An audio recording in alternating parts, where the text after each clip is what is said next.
There you go. Like that. Hi, everyone. Really happy to welcome Marion Todd to tonight's chat. So Hello. excited. I get to chat to you again. Start us off with an Me too. introduction to you and your books. Okay, I'm Marion Todd. I'm a Scottish author living in northeast Fife, overlooking the beautiful River Tay. I write the Detective Claire Mackay crime series, which is set in St Andrews, near my home. And the latest in the series is called Dead Man's Shoes. And it came out 6 days ago on the 9th of January, I think. And yeah, that's book 9 in the series on the 9th. I'm just tagging everyone who wanted to be tagged into the chat. So, you had a question about the titles. Do you want to start us off by answering that? Yeah, sure. I'm often asked about how do we come up with book titles. And one of the lovely things about my publisher is that they don't expect me to come up with the titles, which is great because I'm really bad at them. And if they ever do say to me, what do you think about title for this book? And I come up with something, there's kind of, well, yeah, no, we were thinking about this. And I think, I just shouldn't bother. So the title is Dead Man's Shoes. And it's hard to say too much without giving away spoilers. There's a kind of idea of dogging someone's footsteps, and then also the kind of job that the detective has of walking in a dead man's shoes to try and find out what happened, how they came to meet their end. But I'm really, really bad at titles. And now I'm quite relaxed about it. I'm quite happy to leave it to my publisher because although it's my job to write the book, it's definitely their job to market it. And having a good title and a cover is part of that. So I think, it's not my strongest skill. So I'm quite happy to leave it to them. I did with my first book. I hated the title and I still don't like it. It's called See Them Run. And all I could think about was three blind mice see how they run. And I sort of got why they chose that title, but it's still just kind of. But so when it was my first book, I was quite. I wanted it to be something really exciting. Now I just think I don't know if the title really matters. I can't remember a lot of the titles of books that I've really, really enjoyed. I remember what happened in the books, but I don't necessarily remember the cover or the title. So I'm a bit more relaxed about it now. But that's certainly the thinking behind Dead Man's Shoes, that you're walking in another man's footsteps. Good answer. Sarah has said hi, Kaz and Marion. She really enjoyed book 9. Hi, Sarah. Donna has said good evening to both of us. Hello, Donna. Patsy says hi, sorry she's late and she understands the title now. Hi, Patsy. Don't worry about being late. I posted this as a 7 o'clock meeting, so I'm half an hour late. I'm sorry. Great to have everyone there. Sorry, I'm just drinking a cup of tea because why not? And I got this mug for Christmas, and I was thinking it's probably more suitable for James Oswald than me because it's covered in Highland cows. Well, I don't know. Still one of our lovely Scottish authors. Rachel Ann said hi, ladies. Thank you. You've just answered her title question.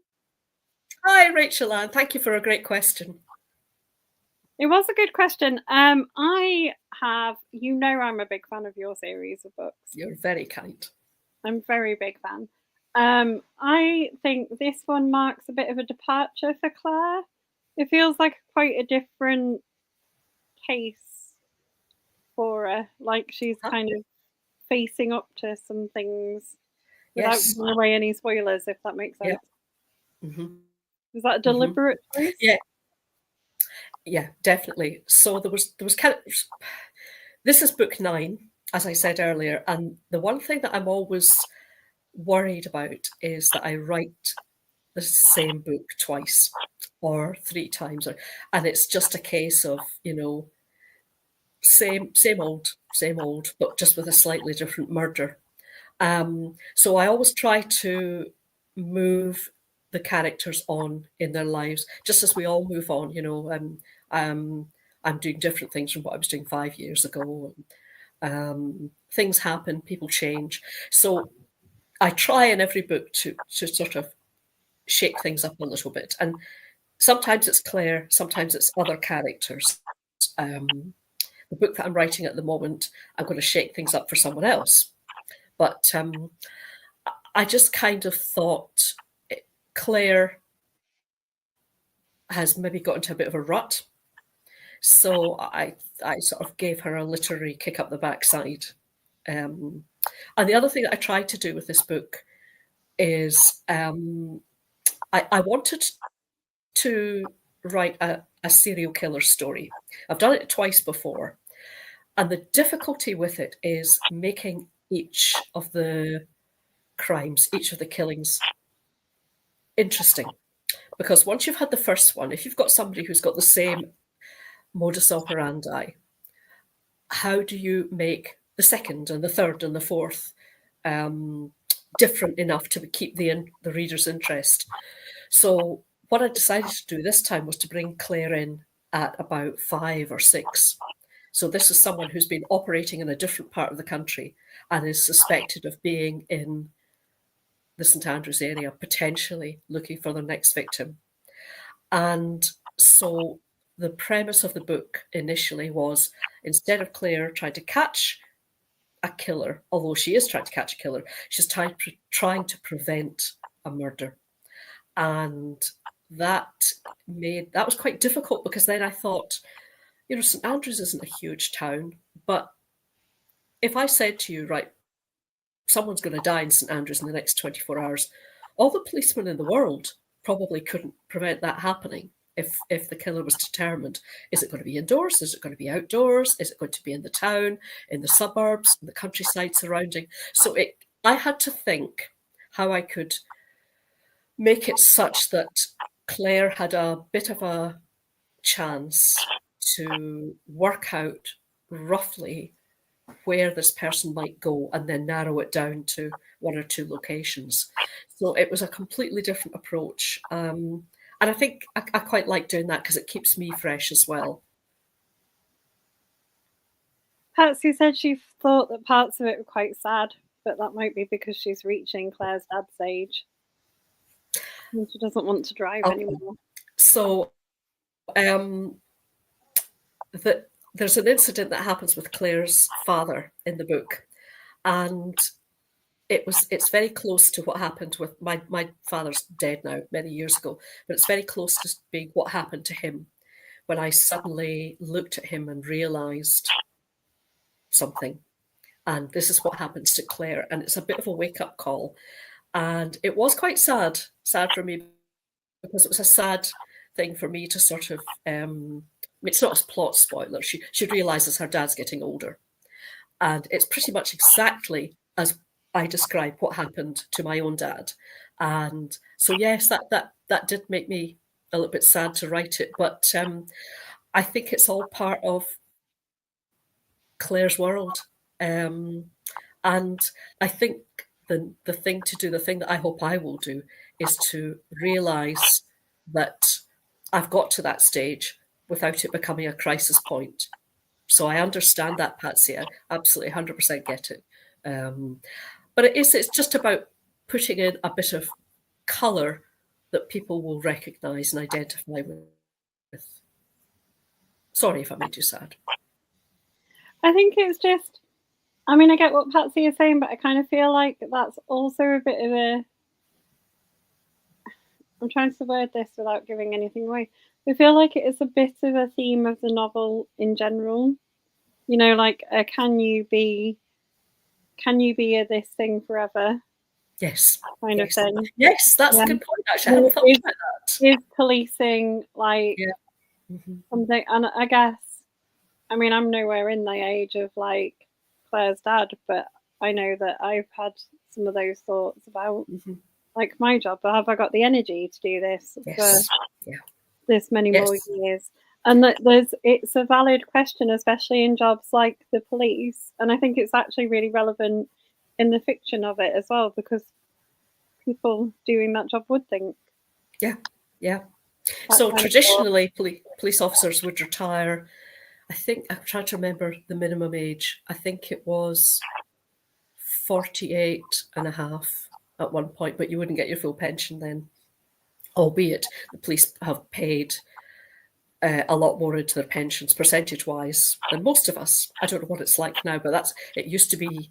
I was married to a police officer, and his pension contribution was double mine, percentage wise. I think I was paying 6, he was paying 12. So they could retire early, and I think that's fair enough for going out and rolling around the streets, kind of trying to arrest villains. What I feel would be a better use would be to move them into different roles where they've got all that experience, and they can use that in a perhaps off the street. But yeah, that's a very good observation. I hadn't really thought about that. Maybe these things happen unconsciously, but I am always thinking, right, how old is Claire now? How old are her parents? What was happening to me at that stage in my life? What were my parents doing? And what are the stresses and things? Because I do like her to be more than the job. Yeah, and In the books. Sorry. No, she's definitely got her life away from the job, hasn't she? I think the other interesting thing that was kind of like a side story to the main one is her like partner's kind of involvement in like learning about social media and influences and things, and they're both kind of out of that. I mean, I don't think I know exactly what goes on. No. All of those things, but so I pinch, where writers are magpies, and I pinch things from here and there. And when I hear about, if I'm watching a program like Rip Off Britain's a great source of crime, examples of crime. And if I hear something that has happened on social media, then I note it down, and that can find its way into a book.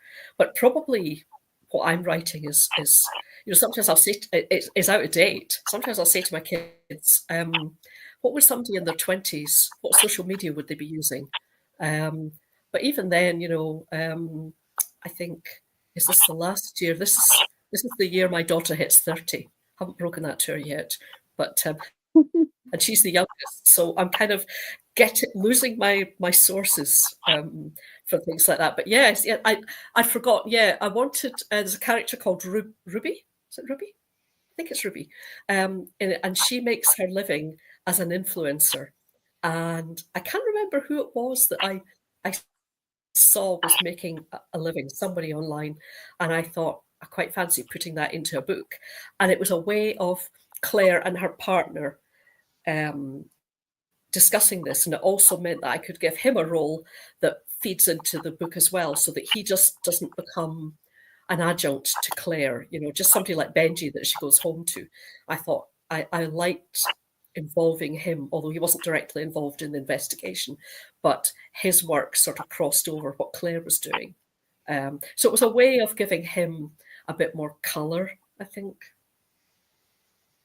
TikTok, isn't it all that? That's all the young people thing, TikTok now. I'm exhausted by TikTok, mainly because anytime I put myself on camera, I look like Death's Head. You know how you think you look great. It's like when you go out and you're dancing and you realize someone's taken a video of you and what you're doing is the worst kind of dad dancing sort of thing. Whenever I see myself on film, I don't like it. So I struggle with TikTok. I have to have, like makeup, hair, wardrobe in to sort me out before I'm fit to be seen. So, but I do try because apparently it's where it's all happening. I'm too epileptic for TikTok. Quite right too. Can't watch it. The video flickering. That's interesting, actually. And is that just TikTok, or is that like on Instagram Reels and things as well? I'm not a big video watcher of things like short videos, mostly because of that. But TikTok, definitely not. I tried it and I was like, no, Right. no. Gosh. About 30 seconds I managed and I was like, no, not going back. Angela said her brother retired from the police at 50 because of how long he'd been in. Yeah. And I think he you have to do agrees 30 years. You have to do 30 years, I think. he wouldn't want to do it now he's nearly 60. Yeah. You scared Patsy out of walking the Tayport part of the Five Coastal Way. Patsy, Claire will look after you. You'll be fine. Liz has said hi. She's sorry she's late. Jackie McLean has said hi. Sarah Blackman said her mum is learning how to use a smartphone at 76. Excellent. Great to hear, Sarah. And Angela said you need to use the filters on the TikTok. Oh gosh, I think I tried to do it once and it was all kind of like stars and things like that. I haven't managed to make myself look younger. What I really want to do, and I haven't worked out, I sort of did it at Christmas, is how to change my head to a cat's or something like that. I quite like to do you remember the guy who was filmed on some sort of professional Zoom call, and there was like 4 or 5 of them on the screen, and he was a cat, and he said, my kids have changed this, I don't know how to change it back. And so we were going to have a family Zoom quiz on Christmas Day, but in the end it didn't happen. And my son and I set up the laptop so that we could see it through the telly, and I managed to make myself a pirate. But if you moved, sometimes the pirate stuff, like the hat, the eye patch, and everything, didn't quite move quickly enough with you, or it would jump from him to me. So I think we have a way to go in learning to use this stuff. But if anybody knows how to make me a cat, then please tell me, because I quite fancy that for my next Zoom. I love it.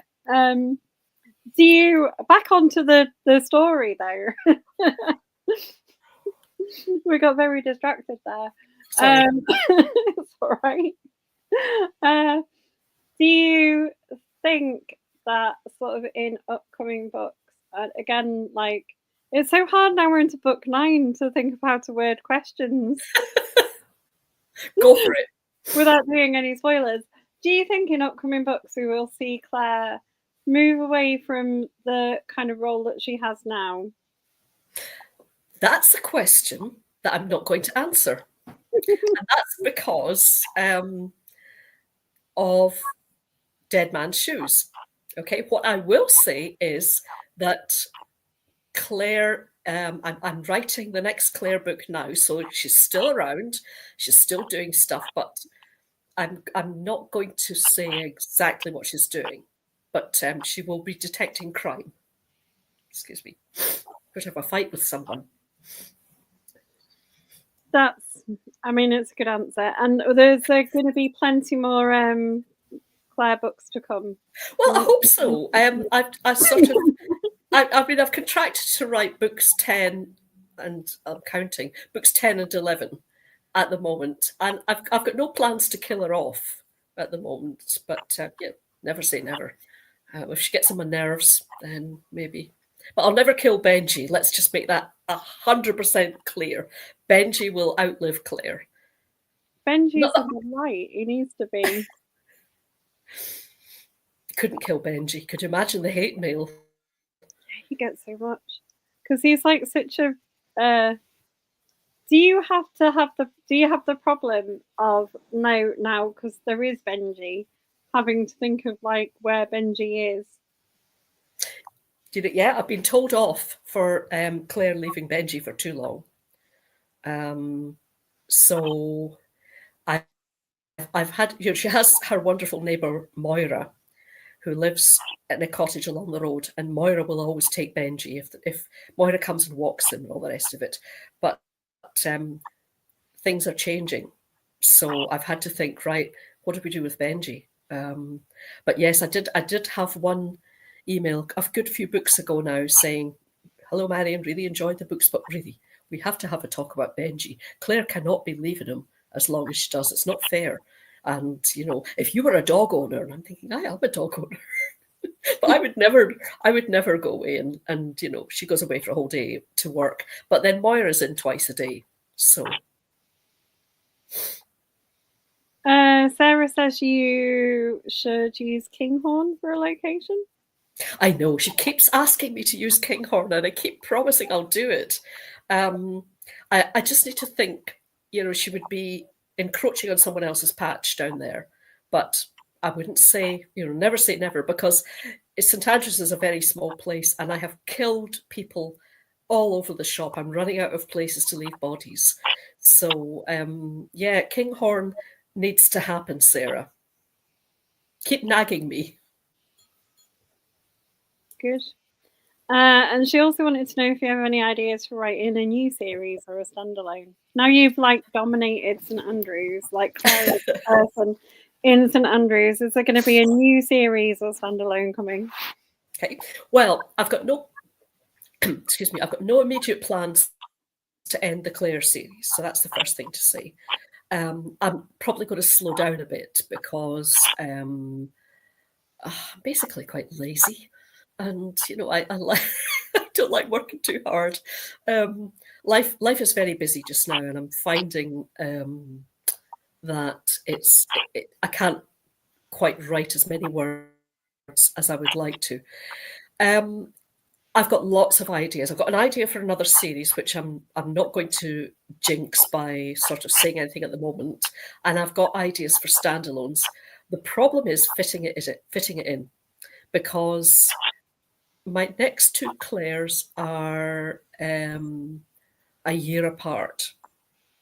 And if I was to fit another book in between, that would mean I was writing a book every 6 months, which I have done, and it's very hard work.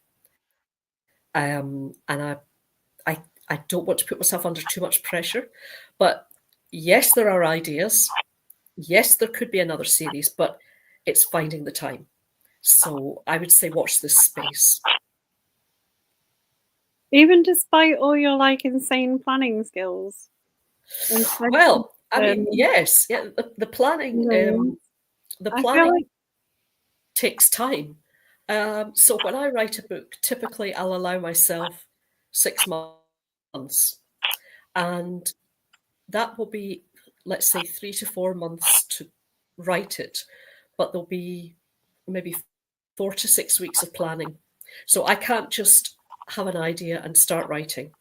And I'm full of admiration for people who can, but I don't like editing very much. And I was thinking today, with a police procedural, everything has to happen at the right time. And when Claire discovers evidence, she has to know what the evidence is, what date, you know, if there's a body, she needs to know roughly how long that it is since that person died. I know you can't be exact, but she needs to know if it's 1 day or 5, 5 to 7 days, 3 to 4 days, something like that. If evidence comes to light later, I need to know when that thing happened. And if I realize halfway through a book, all right, I want to use this piece of evidence, but actually I should have done something about that earlier, I then have to go back and fix that. It's like if you're knitting a jumper and you've done 15 rows and you see you've dropped a stitch on row 6 and you've got to kind of pick it back up again. I don't like doing that. I like to try and get it right as I go. So when I finish my first draft, although there's lots of drafts before it goes to my publisher, that's more about tidying it up and tidying up the language and looking for mistakes and things rather than making big changes. Albeit my editor will always come back with big changes, but I don't like to make the changes. So I try to get it right before I even put a word of paper on the page. A word of paper on the page? A word on the page. Patsy says she's got a question she wants to ask, but we'll wait for the next book, which is now intriguing me because now I want to know what the question is. Oh, me too. And she also said come the summer she will meet up with you for a coffee to explore more St Andrews. That sounds lovely. Which is is lovely. One of the questions I've wanted to ask, and I don't know if I've asked you this before, but I'm going to ask you it anyway, is what about like kind of spin-off like novellas or stories of people in there? So you've got Ben who comes back in this one, and he'd be great because you could have like a little novella or two of like his adventures when he's not. It's an interesting idea. So my initial reaction is that I think about did Matt LeBlanc, who played Joey in Friends, do a spin-off sitcom about Joey? I think if there are any Friends fans out there, maybe they could tell me. And I think I remember at the time that it didn't work very well.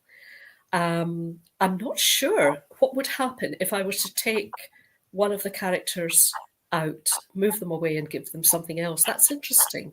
I don't know. I mean, I quite like. I recently wrote a short story. Canelo wanted one to send out exclusively to people who had pre-ordered the book, and this was to try and increase the pre-orders for the book because, in case anybody doesn't know, pre-orders are very, very important for lots of reasons. Probably the two main reasons. One is that it will make shops like WH Smith's and supermarkets and so on more inclined to pay attention and sit up and say, oh, well, maybe we'll take the next Marion book because look at all these pre-orders she's had. And the second is that you can occasionally hit one of the bestseller lists. There's lots of different bestseller. There's top 10s, there's top 20s. And I think twice I've been in the ebook, once in the top 10 and once in the top 20, I think it was. And the reason that pre-orders help with that is that the book could be on pre-order for 6 months, and every single sale in those 6 months period counts towards the first week's figures. So you'll see somebody might sell 4,000 copies in the first week and then 150 in the second week. It's not that the book has plumbed, it's just that 4,000 has built up over weeks and months when the book's on pre-order. So Canelo asked me to write a short story which would be only for people who pre-ordered, and that was great fun. I love short stories. I think it's one of my favorite things to do, and if they were more marketable, then I'd love to write a book of short stories, but they don't really sell. But I love writing them. So it was quite fun to kind of just have a like, I think it was 2,000 words short story of something that happens in St Andrews that involves, I think there was Claire and Chris and Sarah were involved, and I can't remember who else. So I would do that again. Would I do a spin-off? I'm not sure, but I will have a think about that. The spin-off was called Joey, apparently. Oh, thank you. So whoever remembered that, what did they think of Joey? It was Rachel Ann and Angela Nurse knew. So hopefully they will tell us. And then Angela Nurse has said J.D. Kirk has been very successful with spin-offs. Rachel Ann says Karen Slaughter has done novellas for Will Trent. And Sarah said J.K. Craven of Roth written short stories. Apparently it was awful, Joey. Oh, right. Okay. Yeah. Yeah. And I think when you've got something that's as much a little gem as Friends, leave it be. Because it's just leave it as it is. I think that's my lazy way of saying I don't want to do the work. We'll have to agree to disagree on Friends. I don't like it. Oh, do you not like it at all? Okay. What did you think of the Gavin and Stacey Christmas special? I didn't watch it. I don't have a TV license. Right. Okay. But yeah, no Friends. No Friends. Okay. When I was at university, someone explained to me it was a comedy, and I didn't realize it was. I love that. That's hilarious. So it's never quite grown on me.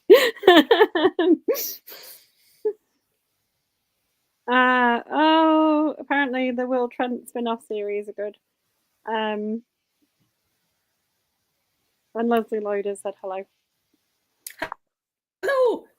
But yeah, I just feel like there's so many other great characters. Like we talk about Claire and we talk about Benji and we even talk about like Claire's partner quite a lot. But there's so many other like amazing characters in your novels that kind of don't always shine as much. Okay. I I have had that like, comment. they're great, but it'd just be kind of nice to hear them do something on their own, if you know what I mean. I will think about that. That will be my next dog walking conversation in my head. I do a lot of planning when I walk the dog, because it's just, it's a nice peaceful time. You're walking along. He doesn't want to talk. He wants to sniff and kind of bark at other dogs and things. And so I can just walk along and be in my head and think about what I'm doing with the book. So that'll be my next dog walk. Donna says Gavin and Stacey's Christmas special was one of the most wonderful 90 minutes of TV ever made. Oh, so glad. What did I think about it? I thought, no, I'm not going to say any spoilers, but I thought the character that came back was fabulous. Just inspired. I just went, no, along with the rest of the country. And yeah, I better not say any more. Where do you come up with the crime ideas? So this one is quite inventive, like you said, like not giving away spoilers. They're trying to catch a serial killer at the beginning. And I thought that was quite clever because they kind of almost had this like kind of like a jigsaw puzzle on their hands, didn't they? They had all this information about the person and his MO. And then they had to kind of fit it into the city, which was really clever. It was kind of interesting to see that thought process kind of being worked out. And I thought that was quite a clever idea. Just wondered where they come from. Thank you. Well, as I said at the start, I quite fancy the idea of doing another serial killer, but I also like the idea of just parachuting in about killing number 5, because it's hard work making 4 or 5 deaths interesting enough. I've done it a couple of times, and you really have to work at it to make sure that you're not just doing the same thing. Oh, look, there's a body with a knife sticking out of its neck. Oh, look, there's a body with a knife sticking out of its neck, kind of thing. So it's. I mean, basically, I'm going to kill people because the dead can't tell you what's happened to them. So you want them dead. And then it's a case of thinking, what's the motivation here? Why has this person died? And why might someone else die? And then after that, it's kind of, once you have your motivation, you've got your novel. After that, it's window dressing and kind of, putting the paint on and making it pretty. But I do keep a file of ideas on a computer, and that's divided into different categories. Got a table of contents and everything, like crimes and criminals and detection methods, and I'll read this through every time I'm looking to start a new book, and something there hopefully will spark my attention. And when I was looking for something on my phone last night, and on the notes pages, I've got loads of ideas that I still haven't transferred to my file. So when I get 5 minutes, that's another job I need to do. And it's just about that little germ of something that you kind of feel that excitement starting, and you think, oh, I think I might have something here. And sometimes you go down a blind alley, you think, yes, I think I know what this book's going to be, and then you don't. It doesn't work, and then so you have to backtrack and start again. But for me, I think it's about the motivation. Why is it necessary that one person feels they have to kill another person? And from that, the story grows. But as I say, it takes me quite a long time, and sometimes I will go down a blind alley. It's also, I'll maybe sometimes hear about a detection method, and I think I'd like to put that in a book. And then I try to think, how can I make a plot fit that, because I'm so excited by this thing that I've learned. I want to make a plot around it. I'm trying to think if there was anything in Dead Man's Shoes like that. Probably the social media thing, that the TikTok thing. I thought that would be quite interesting to have a character who's makes their living out of that, because that would then perplex Claire. And yes. So it can be the tiniest little germ of an idea that just suddenly, I think, I'd like to run with this and see where it goes. Oh, you've got so many good questions coming in on here. Oh, great. Some suggestions. Patsy says Zoe, she bakes a lot. Nice church bringing by. Someone could poison the minister with a cake. Poison the minister? Patsy. And then Zoe would be involved, so you could have to work out. I like Zoe. I do, yeah. Donna said, do you find you end up using the same murder methods, or do you like to vary it? That's where your file comes in, maybe. Yeah, there's very few murder methods that you can use. You know, you're either going to strangle someone manually, garrote them with a rope or something. You're going to stab them, or you're going to punch them, or poison them. Poison's very difficult because it's getting hold of it's getting hold of stuff, unless you're poisoning them with maybe an overdose of tranquilizers or something like that. So I find there's very, very difficult. I'm not kind of into really gory stuff. I know some people do that incredibly well, and I can't do it. So I tend to be more about the puzzle, the why, rather than the how. Bit of a woos.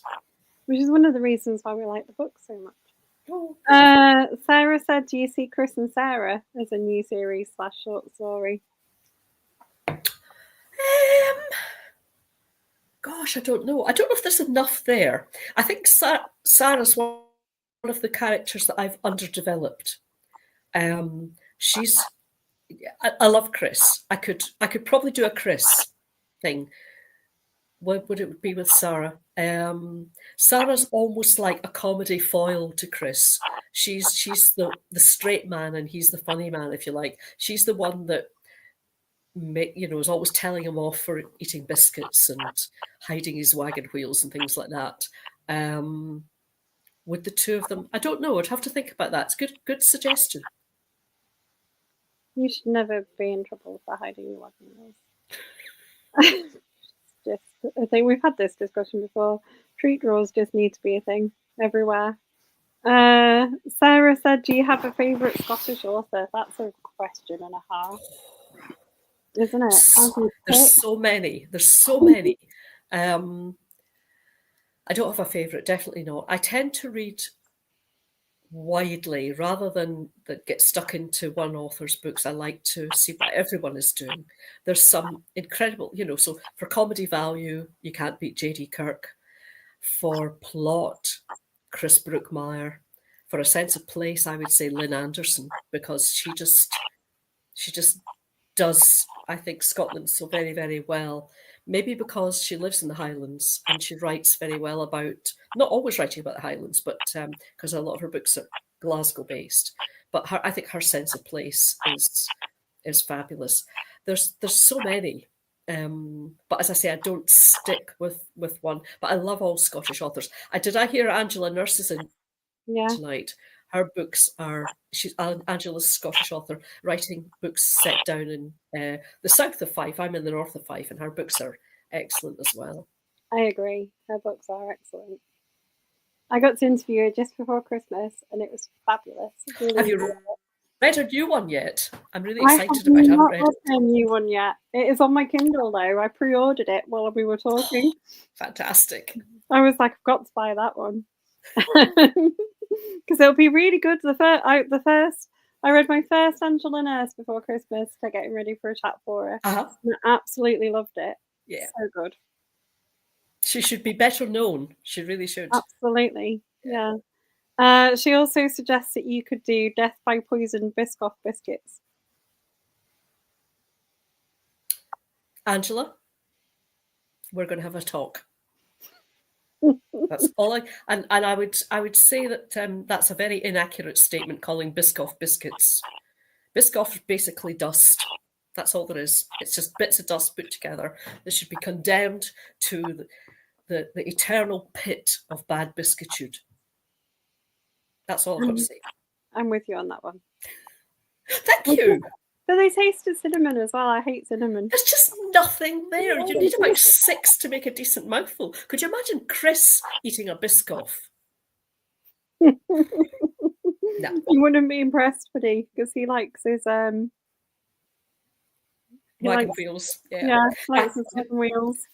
I was at Bloody Scotland in September, and the first thing that happened was I went for a sound check for a Friday night event that I was taking part in, and somebody came rushing down the steps of the Albert Halls saying, "I've got something for you, and this is a lady who had come from Portugal. She volunteers every year with Bloody Scotland. And she brought me biscuits from Portugal because I'd gone on so much about Biscoff."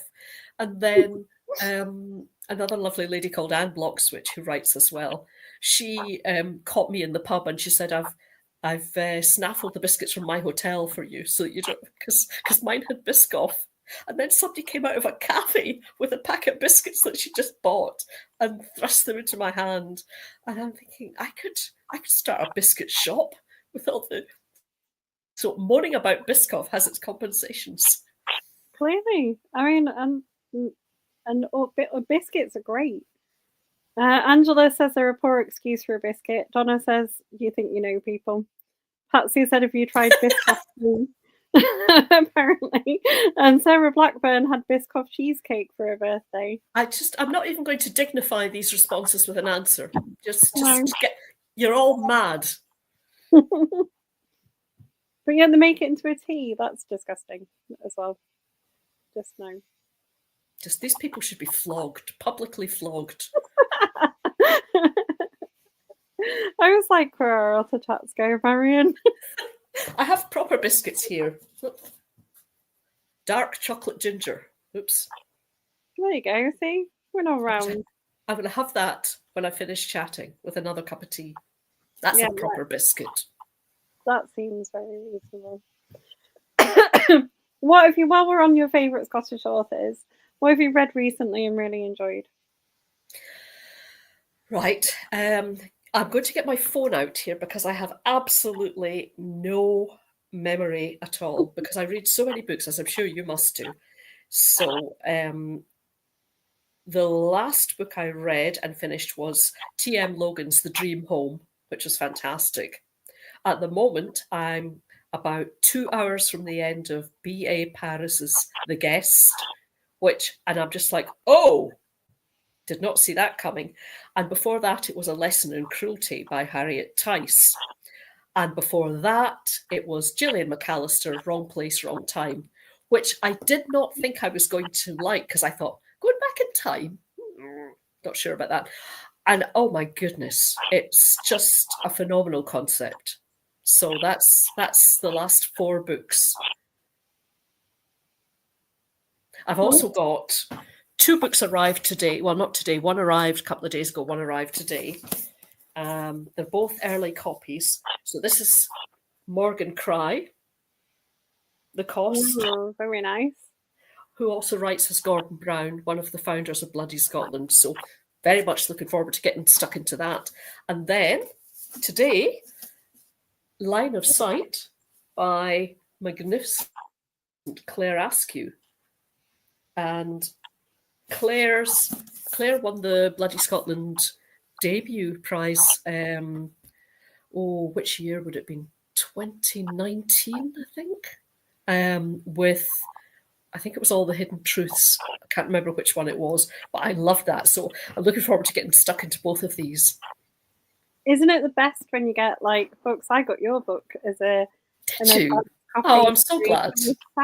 And it's so good when you get book posts and it's like, this is a book I really, really want to read. Yes, yeah. I'm very excited about those 2. But I think the best kind of book post is when you get stuff like that you're like really excited to read. And sometimes you're not expecting it. Sometimes weeks since you've agreed that you'll take a copy, and then you forget about it and you open it up and you think, oh, I'm so excited.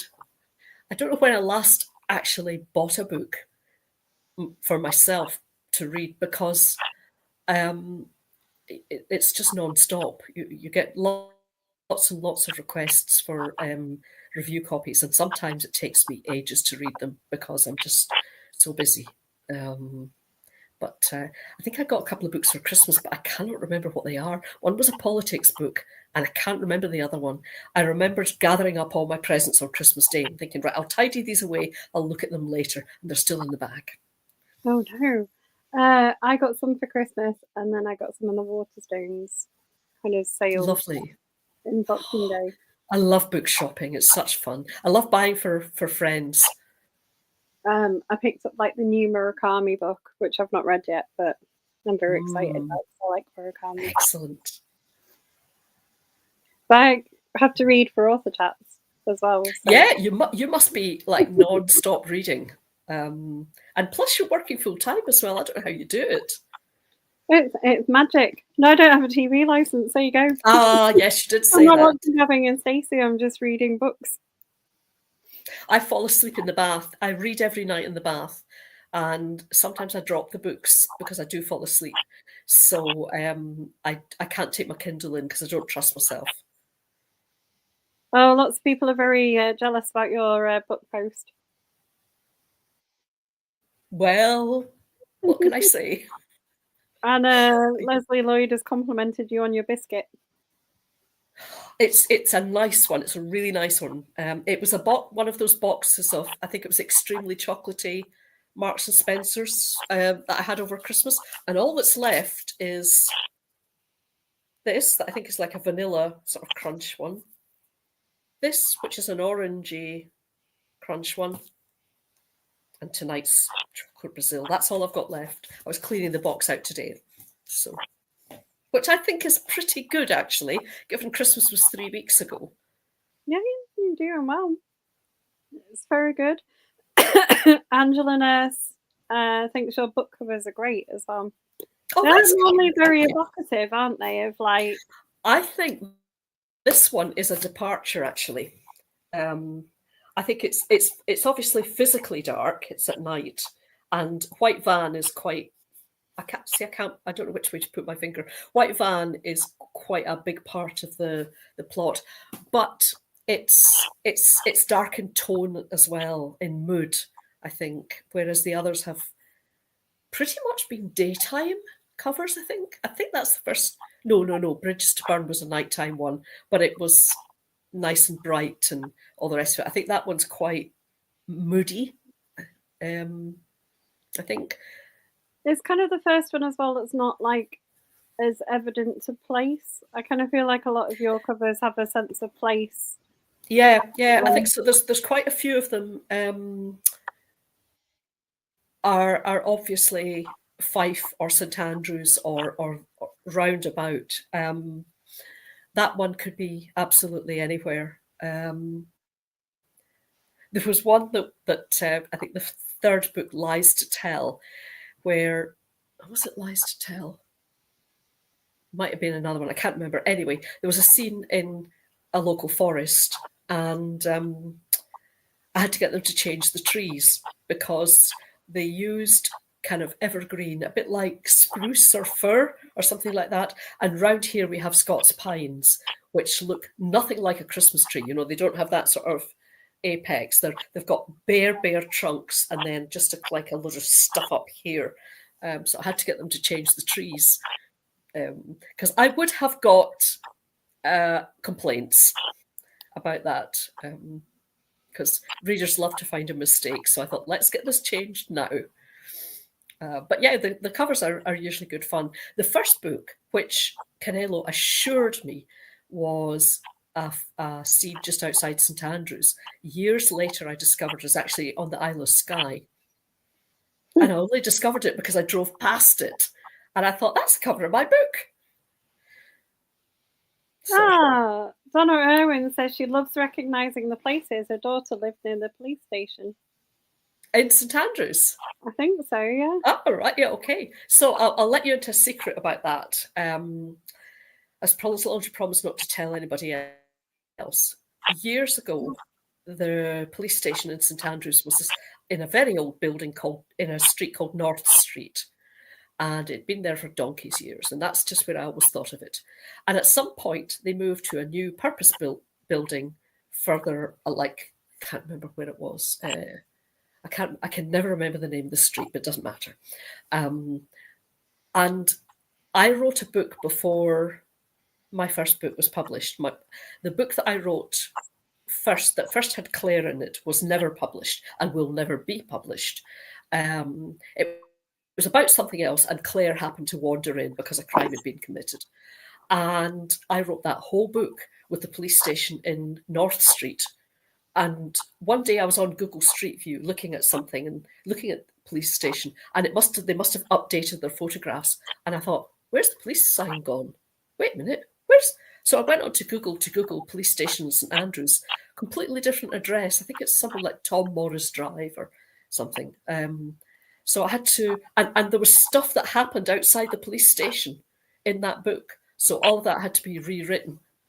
But then the book was never published, so it didn't matter anyway. But that was a bit of a blow. Yeah, apparently Donna's daughter lives near the purpose-built one.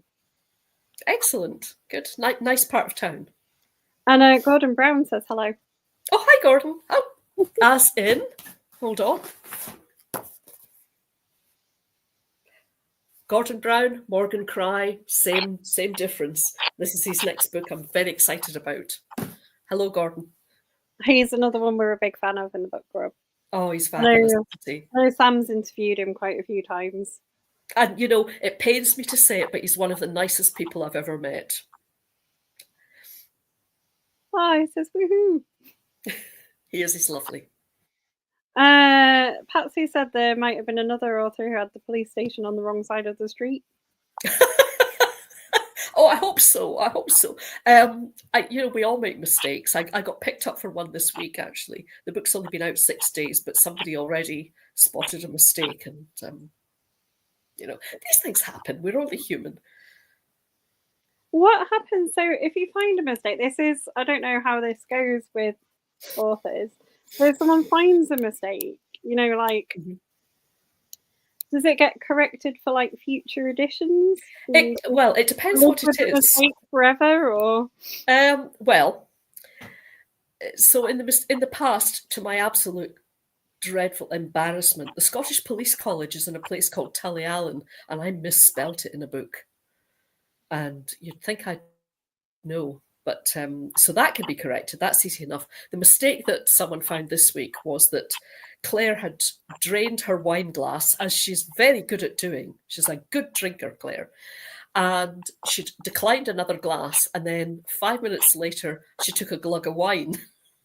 Now, I can't do anything about that. That would require rewriting like a whole paragraph. So that one is just going to be there for people to say, see, found a mistake. I'm going to say that was a deliberate mistake, just to make people happy. Fair enough. I think that's completely reasonable. Gordon says he's putting that quote that you said about him being the nicest man in. Did I say nicest? Did I mean nicest? Well, he's quoting it now, so you're you're liable. No, he's a sweetheart. He absolutely is, and again, like I said, we're big fans. Mm-hmm. Me too. Much as we are of Canelo, to be fair, and Canelo authors. Oh, that's lovely to hear. We say this quite frequently, both online and offline, that it's a good mark of quality crime fiction published by Canelo. That's lovely to hear. Thank you. I'm sure they'll be thrilled with that. They love you guys. It's a mutual love, I think. There's so many of my favorite authors are actually published by Canelo now. But there's so many series published by them that I absolutely adore and would just easily give my money over for every time there's a new book. Yours included. You've got to say that. You're talking to me. You have to say these things. I know, but even offline, I would say that. I have bought numerous of your books to read because they are fabulous. So, that's really kind. Thank you. That's praise indeed. Patsy said she could just say Al topped up a glass when she wasn't looking. Well, yeah. I mean, who says that Claire only drinks one glass at a time anyway? Yeah, exactly. She could have had another one. Ready just to go. line them up. Yeah. Sarah says Canelo do have lovely good authors. So you are working on book 10 as we speak. Is that true? Yes. So we're definitely getting book 10. Has it got We're working definitely getting book 10. Book 10. Book 10. Literally book 10, yeah. Can I tell you anything about it? I can't even remember what it's about at the moment.